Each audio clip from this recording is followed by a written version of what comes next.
இன்னைக்கு நாம வெற்றிக்கு ஒரு வித்தியாசமான பாதையை பத்தி தான் பார்க்க போறோம். பொதுவா எல்லாரும் சொல்றதுக்கு ஆப்போசிட்டான ஒரு சீக்ரெட். ஆமா, இது உங்க இலக்குகளை யார்கிட்டயும் சொல்லாம மௌனமா உழைக்கிறது மூலமா எப்படி மிகப்பெரிய வெற்றி அடையலான்னு தான் இந்த வீடியோல பார்க்க போறோம். நான் உங்கள் மிஸ்டர் உத்தமன், இது உங்க பிரெயின் 45. பிரபல பிசினஸ் ஸ்ட்ராட்டஜிஸ்ட் ஹீரப் ஷா சொல்றது என்னன்னா, நீங்க செய்யற வேலை அமைதியா நடக்கணும், ஆனா உங்க வெற்றி அது இந்த உலகத்துக்கே ரொம்ப சத்தமா கேட்கணும். இது நம்ம எல்லாருக்குமே தோன்ற ஒரு கேள்வி. நம்ம கோல்ஸை மற்றவங்க கிட்ட சொன்னா அவங்க நம்மளை கேள்வி கேட்பாங்க, அதனால நம்ம இன்னும் பொறுப்பா வேலை செய்வோம்னு நினைக்கிறோம். ஆனா அது உண்மையா?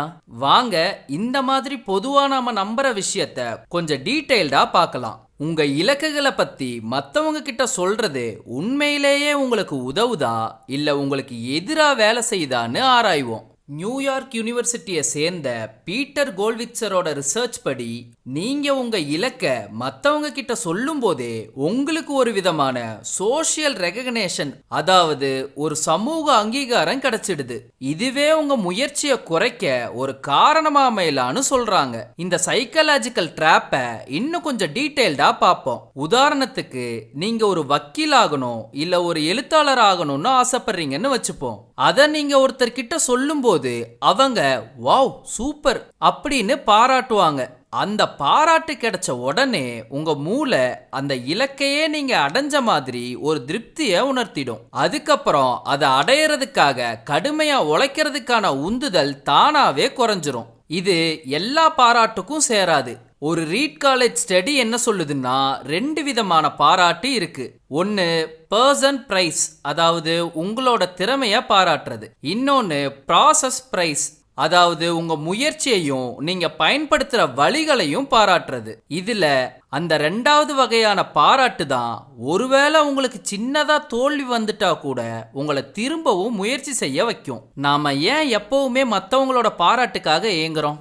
டைனி புத்தா ஆர்டிக்கல் படி அதுக்கு காரணம் இந்த 4 விஷயங்களா இருக்கலாம். அது என்னன்னா, நாம எல்லாத்துலயும் பர்ஃபெக்டா இருக்கணும்னு நினைக்கிறது, தோற்றுவோமோங்கிற பயம், நம்மள மத்தவங்களோட கம்பேர் பண்ணி பார்த்துக்கிட்டே இருக்கிறது, கடைசியா எல்லாருமே நம்மளை ஏத்துக்கணும்னு நினைக்கிறது. இந்த 4 காரணங்கள்னால தான் நம்ம மத்தவங்களோட பாராட்டுக்கு ஏங்குறோம். இதுக்கெல்லாம் தீர்வு தான் என்னன்னு நீங்க கேட்கலாம். இதுக்கு ஒரு சரியான தீர்வு தான் உத்திசாரி மௌனம், அதாவது ஸ்ட்ராட்டஜிக் சைலன்ஸ்.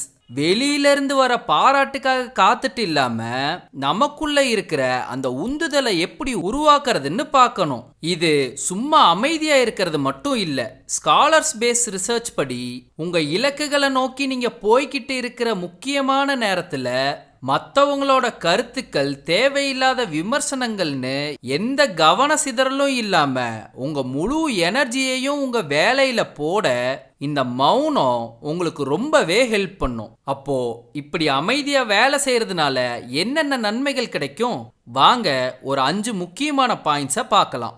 இது உங்க கவனத்தை அதிகப்படுத்தும், உங்க விஷனை தேவையில்லாத விமர்சனத்துல இருந்து பாதுகாக்கும், உங்களை மன ரீதியா ரொம்பவே வலிமையாக்கும், தேவையில்லாத சண்டைகளை தவிர்க்கும், உங்களோட அடுத்த மூவ் என்னன்னு யாருக்குமே தெரியாம உங்களை பாதுகாக்கும். சரி, இந்த மௌனம் நிஜ வாழ்க்கையில் எப்படி வேலை செய்யுது? பெரிய பெரிய ஆளுங்க, கம்பெனிஸ் எல்லாம் இதை எப்படி பயன்படுத்துறாங்கன்னு பார்க்கலாமா? தொழில் முனைவோர் பத்தின ஸ்காலர் பேஸ் ரிசர்ச் இதுக்கு ஒரு சூப்பரான உதாரணம். ஒரு ஸ்டார்ட் அப் கம்பெனி ஆரம்பத்துல ஸ்டெல்த் மோட்ல, அதாவது ரொம்ப மௌனமா அவங்க வேலையை பார்ப்பாங்க. ப்ராடக்ட் தயாரானதும் அதை ரொம்ப சத்தமா அறிவிச்சு மார்க்கெட்டை பிடிப்பாங்க.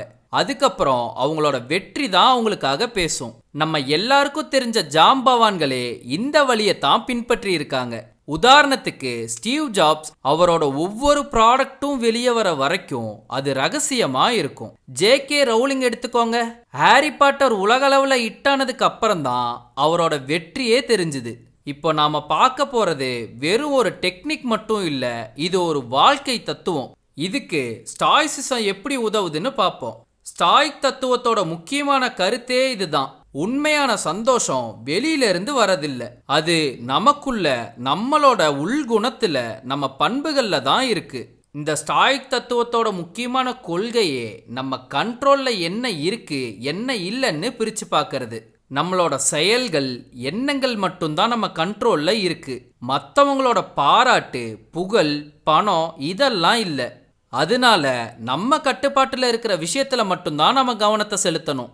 எப்போ நீங்க உங்க சுயமதிப்பை மற்றவங்களோட கருத்துக்கள்ல இருந்து பிரிச்சிடுறீங்களோ அப்போ உங்களுக்குள்ள ஒரு அசைக்க முடியாத தைரியம் வரும். மற்றவங்க என்ன சொல்றாங்கங்கிற கவலையே இல்லாம உங்க வேலையில நீங்க கவனத்தை செலுத்துவீங்க. இப்போ நிறைய டெக்னிக்லாம் பார்த்துட்டோம். இது எல்லாத்தையும் நம்ம வாழ்க்கையில எப்படி கொண்டு வர்றது, எப்படி இந்த மௌனத்தை உங்க சூப்பர் பவரா மாத்துறதுன்னு பார்க்கலாம். உங்களுக்காக சிம்பிளா 4 ஃபார்முலாவை சொல்றேன். இதை கவனமா கேட்டுக்கோங்க. உங்க இலக்குகளை தெளிவா முடிவு பண்ணுங்க, ஆனா ரகசியமா வச்சுக்கோங்க. அதாவது உங்களோட கோல் என்னன்னு உங்களுக்கு ஒரு தெளிவு இருக்கணும். என்ன பண்ண போறோம், என்ன சாதிக்கணும், ஏன் அதை சாதிக்கணும், அதை எப்படி சாதிக்கணும் அப்படின்னு உங்களுக்கு தெளிவா தெரிஞ்சிருக்கணும். அதை செய்யறதுக்கான மேப் உங்ககிட்ட கண்டிப்பா இருக்கணும். ஆனா அதை பத்தி வெளியில பேசாம இருக்கணும். ஏன் வெளியே சொல்லாம இருக்கிறது அவ்வளோ முக்கியம்னா, வெளிப்படையா சொல்லிட்டீங்கன்னா உங்க மூளை சோஷியல் ரெகக்னேஷன்ங்கிற உணர்வை உருவாக்கி நீங்க அந்த கோலை அடையிறதுக்கான தீவிரத்தை குறைச்சிடும். ரெண்டாவது, ஒரு பெரிய முன்னேற்றம் வர வரைக்கும் அதை பத்தி யார்கிட்டையும் சொல்லாதீங்க.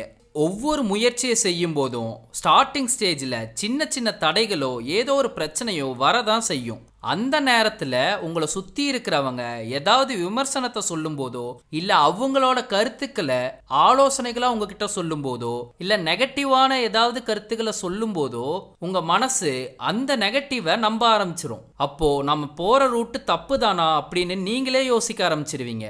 இதனால தான் ஒரு வெற்றி அடைகிற வரைக்கும் யார்கிட்டையும் எதையும் சொல்லாதீங்க. அது சின்ன சின்ன தடைகள் வந்தாலும் நீங்கள் யார்கிட்டையும் சொல்லாமல் அதை பண்ணும்போது நீங்களே அதை சரி செஞ்சு மேல வந்துருவீங்க. ஒரு பெரிய வெற்றி அடைகிற வரைக்கும் யார்கிட்டையும் சொல்லாதீங்க. அடுத்ததா, தினமும் விடாம முயற்சி செஞ்சுக்கிட்டே இருங்க. அதாவது கன்சிஸ்டன்சி ஓவர் இன்டென்சிட்டிங்கிறது நம்ம எல்லாருக்குமே தெரியும். தொடர்ந்து உழைச்சிக்கிட்டே இருக்கிறவன் என்னைக்குமே தோத்து போக மாட்டான். வெற்றி கொஞ்சம் தள்ளி போகலாமே தவிர ஆனா அது கண்டிப்பா நம்ம கையில வந்து சேரும். நீங்க டெய்லி செய்யற ஒரு சின்ன உழைப்பு அதை கண்டினியூவா ரொம்ப நாளா செஞ்சுட்டு இருக்கும்போது பெரிய பலனை அளிக்கும். அதாவது ஒரு விஷயத்த கண்டினியூவா பண்ணிட்டு இருக்கும்போது அந்த விஷயத்துல உங்களுக்கே தெரியாம ஒரு முன்னேற்றத்தை அடைஞ்சிருப்பீங்க.